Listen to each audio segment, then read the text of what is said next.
দেশে পৌঁছানোর পর বিমানবন্দর থেকে সরাসরি সংবর্ধনা স্থলে যাবেন বিএনপির ভারপ্রাপ্ত চেয়ারম্যান তারেক রহমান। সেখান থেকে মাকে দেখতে যাবেন এভার কেয়ার হাসপাতালে। বুধবার দুপুরে গুলশানে এক সংবাদ সম্মেলনে আবারও এ সময়সূচি জানান বিএনপির স্থায়ী কমিটির সদস্য সালাউদ্দিন আহমেদ।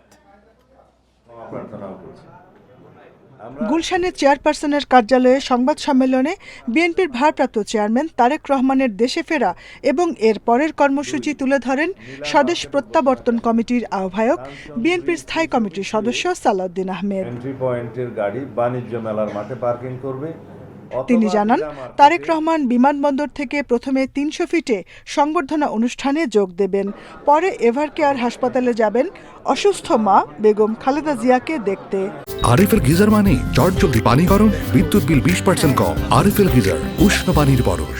বাংলাদেশ বিমানের এক নিয়মিত ফ্লাইটে লন্ডন থেকে বাংলাদেশ সময় মধ্যরাতে হিথ্রো বিমানবন্দর থেকে যাত্রা করে আগামীকাল সকালে সিলেটে যাত্রা বিরতির পর বেলা 11:50 ঢাকায় অবতরণ করবেন ইনশাআল্লাহ।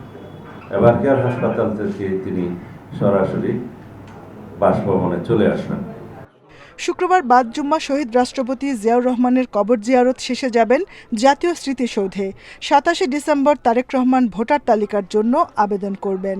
26 তারিখ শুক্রবার বাদ জুম্মা তিনি বাসভবন থেকে রওনা হয়ে প্রথমে শহীদ জিয়ার মাজার জিয়ারত করবেন এবং সেখান থেকে জাতীয় স্মৃতিসৌধে তিনি শ্রদ্ধা জ্ঞাপন করতে যাবেন। এটা 26 তারিখ।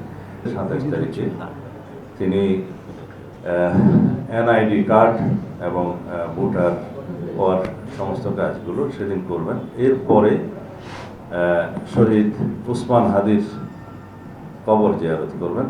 তারেক রহমানকে স্বাগত জানাতে সিলেট ওসমানী আন্তর্জাতিক বিমানবন্দরে নেতাকর্মীদের ভিড় না করার নির্দেশ দিয়েছেন দলের জ্যেষ্ঠ যুগ্ম মহাসচিব রুহুল কবির রিজভী। সিলেটের কোনো নেতৃবৃন্দ কর্মীরা সিলেট বিমানবন্দরে সেখানে উপস্থিত হবেন না এবং হয়তো সেখানে ভিড় করবেন না। এটি আপনাদের মাধ্যমে আমি সিলেটবাসী এবং সিলেটের বিএনপির যত নেতৃবৃন্দ রয়েছেন মহানগর জেলা এবং আশেপাশের জেলার সকলকে অবহিত করলাম। রুহুল কবির রিজভী বলেন, তারেক রহমানকে বহনকারী বিমানটি লন্ডন থেকে সিলেট ওসমানী আন্তর্জাতিক বিমানবন্দর হয়ে ঢাকা শাহজালাল আন্তর্জাতিক বিমানবন্দরে অবতরণ করবে।